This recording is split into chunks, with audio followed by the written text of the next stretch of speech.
Hello, আসসালামু আলাইকুম viewers. আর একটি নতুন ভিডিও নিয়ে আপনাদের সামনে উপস্থিত হলাম। আজকের ভিডিওতে মূলত আমি আলোচনা করব মুরগির পায়ের নিচে বা মুরগি রাখার জায়গা আপনারা কোন ধরনের গুঁড়া বা তুষ ব্যবহার করবেন। আপনারা যারা মুরগি পালন করে থাকেন অনেকেই কিন্তু পায়ের নিচে বা মুরগি রাখার জায়গায় কি ব্যবহার করবেন এটা বুঝতে পারেন না। সেক্ষেত্রে দেখা যায় আপনারা বেশিরভাগ কিন্তু কাঠের গুঁড়া বা বাসায় যে মিহি গুঁড়া পাওয়া যায় এইগুলো কিন্তু ব্যবহার করে থাকেন। কিন্তু আপনাদেরকে অবশ্যই একটি বিষয় সতর্ক রাখতে হবে যে আপনারা যদি সঠিক জিনিস পায়ের নিচে বা মুরগি রাখার জায়গায় ব্যবহার করতে না পারেন তাহলে কিন্তু আপনারা মুরগিকে অসুস্থ করে ফেলবেন এবং কিন্তু আর্থিকভাবে অনেকটাই ক্ষতিগ্রস্ত হয়ে যাবেন। এই জন্য অবশ্যই আপনারা তুষ বা গুঁড়া ব্যবহারের ক্ষেত্রে অবশ্যই আপনারা লক্ষ্য রাখতে হবে। এখন বুঝতে হবে আসলে আপনারা কি ব্যবহার করবেন।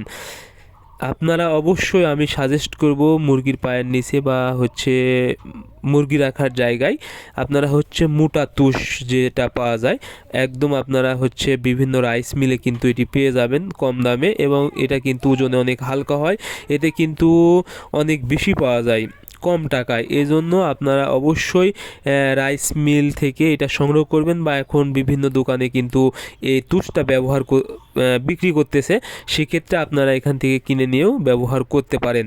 এখন তুষ ব্যবহারে কি কি উপকার হয়? তুষ মূলত দ্রুত পানি শোষণ করতে পারে না, বা পানি দ্রুত ভিজে যায় না। এই জিনিসটাতে আপনারা যখন পানি বা অনেক সময় মুরগি পায়খানা করে, এটা কিন্তু তাড়াতাড়ি কিন্তু ভিজা বা স্বেচ্ছেতে হয় না। দীর্ঘদিন পর্যন্ত এটা কিন্তু আপনারা ইউজ করতে পারেন, এবং একটু ভিজা দেওয়ার পরে হালকা যদি আপনারা এটা শুকাতে দেন তাহলে কিন্তু পুনরায় ব্যবহার করতে পারবেন। তাছাড়া এই জিনিসটা ব্যবহার করলে গ্যাস বা গন্ধ হওয়ার সম্ভাবনা অনেক কম থাকে।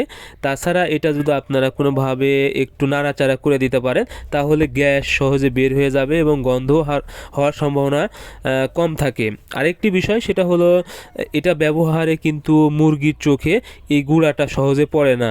এটা বড় হয় কিন্তু যতই মুরগি ঠুকাঠুকি করুক বা চলাফেরা করুক না কেন, চোখে কিন্তু সহজে পড়ে না। এতে কিন্তু মুরগির চোখ ভালো থাকে। এবার আসেন, আপনারা যখন কাঠের গুঁড়া ব্যবহার করবেন বা মিহি গুঁড়া ব্যবহার করবেন তখন কিন্তু এই জিনিসটা কিন্তু অনেক তাড়াতাড়ি ভিজে যায় বা স্যাঁতসেঁতে হয়ে যায়। এতে কিন্তু গ্যাস বা গন্ধ হয়, এবং কাঠের গুঁড়াতে একটু পানি পড়ার পরেই কিন্তু এগুলো চাপা লেগে যায়। সেক্ষেত্রে পুনরায় আর ব্যবহার করা যায় না, এবং গ্যাস বা গন্ধ হলে কিন্তু অনেক মারাত্মক ধরনের মুরগির রোগ হতে পারে।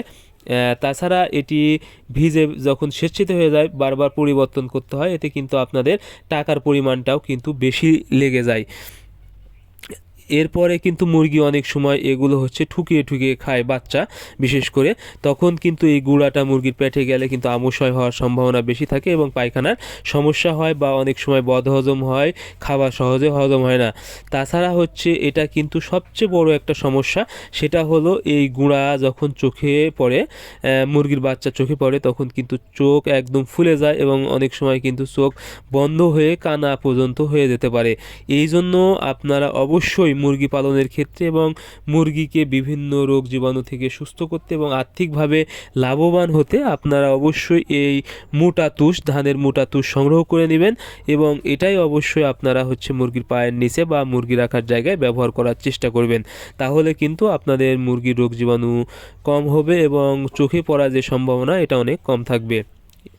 সব মুরগিকে আপনারা অবশ্যই সুস্থ রাখতে এবং সঠিকভাবে গ্রোথ আনতে এবং বিভিন্ন রোগ জীবাণু থেকে রক্ষা করতে এই মোটা তুষ ব্যবহারে আমি আপনাদেরকে সাজেস্ট করব।